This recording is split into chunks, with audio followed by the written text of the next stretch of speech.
Hey guys, it's me, Shiozaki. Um, Sorry for the long absence. Um, some things came up that I just had to deal with, whether I liked it or not. Some good, some big bad things, but all had to deal with family. So, yeah, that took priority. I am back now. I am also back with a few things for you guys. I'll spread them off over a course of few videos. So right now, I have this. What did I do with the box? Okay, so I got this. Well, I mean, it's a box, but what's in the box? Well,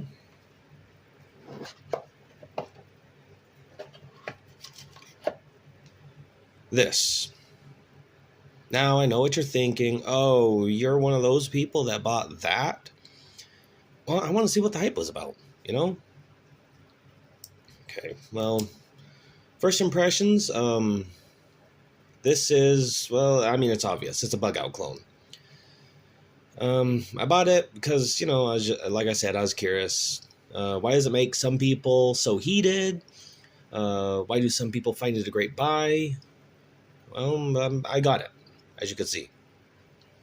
Um, First off, it's light.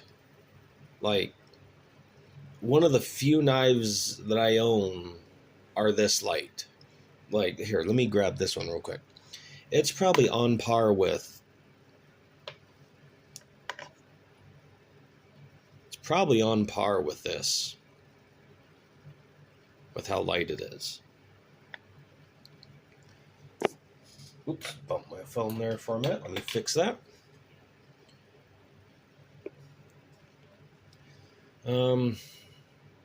Yeah, that was the Higo no Kami. But this, I believe this is glass-filled nylon, I think it said, for the handle. It's not G10, it's flimsy, like, as you can see. There's not a lot of structure in there. I don't think the metal liners that are in there, I don't think it goes all the way down. I think it stops. Oh, a little jump in video there. Whoops. I think it stops somewhere about right here. Actually, you can see it stops about right there. So there's not much like structural support. But it works. I mean, it works as scales. It works as a handle. It's not sturdy. Like I said, you can actually bend it with two fingers, but I mean, it works as scales. Its intended purpose is to be held, and it works. It has a metal liner, as you can see, like the bug out, but most likely does not have the same quality. I guess if you wanted, you could go search up some upgrades if you're into that kind of thing, and I guess, I don't know, swap the scales out to different things. Oh, that's another thing. The knife actually doesn't sit flush. And upgrade it, and I guess make it better. You know what? I might make a series of that. Will it bug out? Let me know if you want to see that. As I said, the knife does not sit centered. What I mean by that is, let me just get a knife real quick, like this. The knife does not sit 100% centered down the blade. It does favor one side, and that, maybe that's because the glass-filled nylon is so subpar. Maybe it's because the glass-filled nylon is warped slightly due to something. I'm not sure. But I'm willing to bet the scales have warped in some way rather than the blade being bent. Because I do have a blade that does have a bend in it. Not sure how well that'll come off on camera. But it does still sit mostly centered, though that blade does have a slight bend. Just on the top. The bottom is perfectly straight for some reason. I don't understand. Anyway, that's another topic for another video. The pocket clip I got some things to say about the pocket clip. Um, well, the pocket clip is tip-up carry, my preferred method. It is ambidextrous. The pocket clip also, very, ooh, that is very stout. It could be better. It could be designed slightly better, like this lip a little higher, um, less stout, because sometimes it does take quite a few tries to get it to go and to hook onto the side of your pocket. But it is a beater knife, so I mean it functions as a pocket clip. I don't know if you can see this, how well this will come off on camera. Actually, let me use this. Let's see. I don't know how well that comes off on camera. Here you go. There is bronze washers in there. There you go. Bronze washers. Or well, I should say most likely bronze-ish washers. And it is not the best when flipping open. I did have to tinker with the pivot screw a little bit. And now it's kind of hard to do it in this limited space. But it does. It just does not do it as easy. Sorry for the noise. As easy as this or this. Like, it just doesn't do it as easy. So I don't know the quality around the pivot screw and the washers and the knife, whether it's maybe I need to polish it, whether it's too small, too thick, who knows. There is a moderate amount of blade play. Like, if I'm to just, can you see that? I don't even know if that comes across.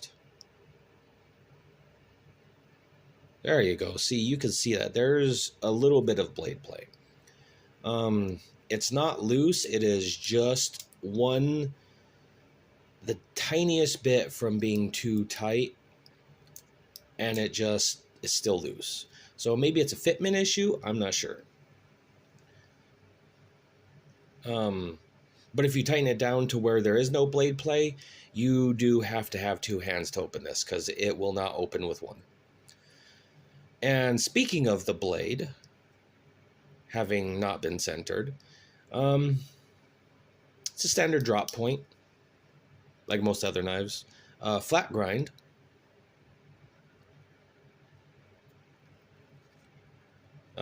Sharp. Could be sharper.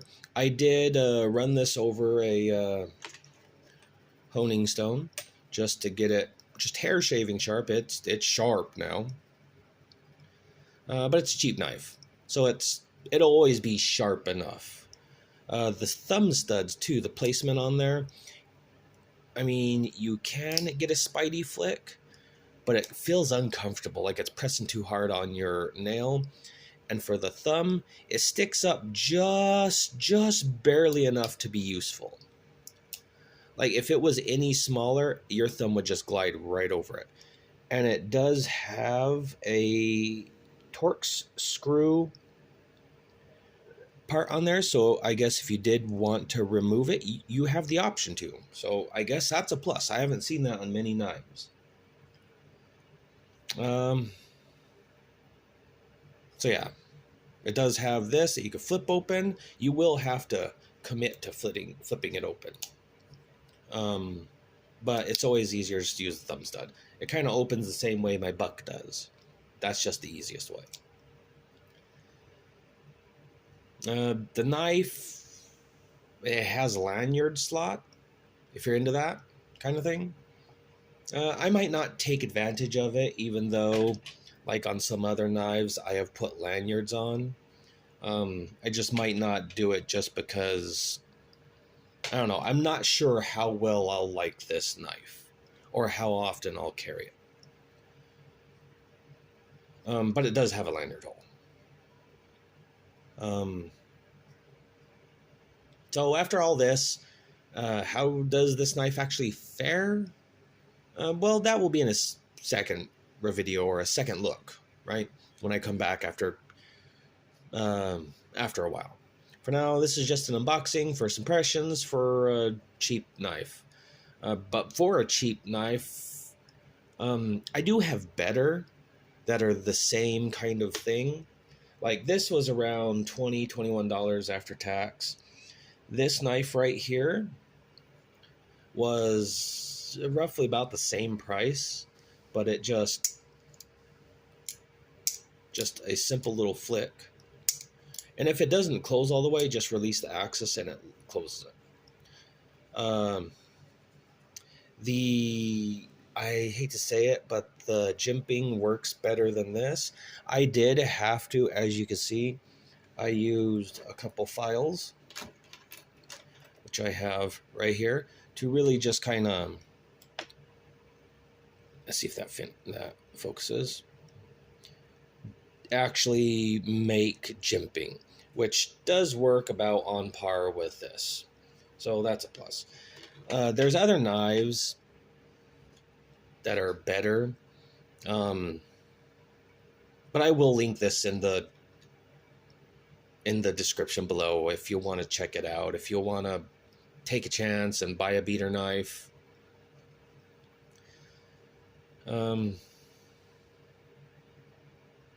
Anyway, all three of these knives that I'm about to show you all are axis lock and about the same size.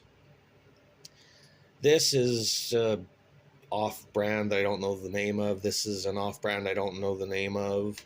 But this is the Schrade. This is the Divergent. These two, the Schrade Divergent and this white knife, these two have bearings. This one is the only one that has supposedly bronze, phosphorus bronze washers. But these two are the only ones that have bearings. And maybe I should pick up maybe ceramic bearings for this, or replace it with actual Benchmade stuff. I don't know. I'll probably make a series of this of will it Benchmade? Who knows? I think that'd be hilarious. But they all have axis locks. These two just perform much better. This one is probably by far my best. Like everything about it is just better. This one is just bad. Until I have the actual Benchmade, I can't say that, oh, because this is the clone of a Benchmade, Benchmade's bad. I don't know. This clone is bad. Well, not bad. It's not what I was expecting. Although I did have like, oh, it's a Chinese knockoff in mind, this is still better than this, and they're about the same price. Would I recommend it? Right now, probably not. At the same price range, you can buy this for like $25, I think. This for like 21. You've got this, which is a drop point, which, like, all these are just all viable options. I would only recommend this if you just had a knife that you just need to throw in a toolbox. But then again, there's just better options. Like this is just, it's good, but it could be a fun project knife, you know? Maybe that was the purpose of this. Be a fun project knife. Maybe in a couple weeks when I carry this, EDC this a few days, maybe it'll break in and be as good as these. Who knows? That's the point of me gonna carry this. All right, so that's my first impressions on this blue bug out clone. I'll be using it for a few weeks and see how it fares, and come back and give it a second look. Hope you guys enjoyed. Let me know what you guys think of this in the comments below, and I'll see you guys in the next one. Have an excellent night.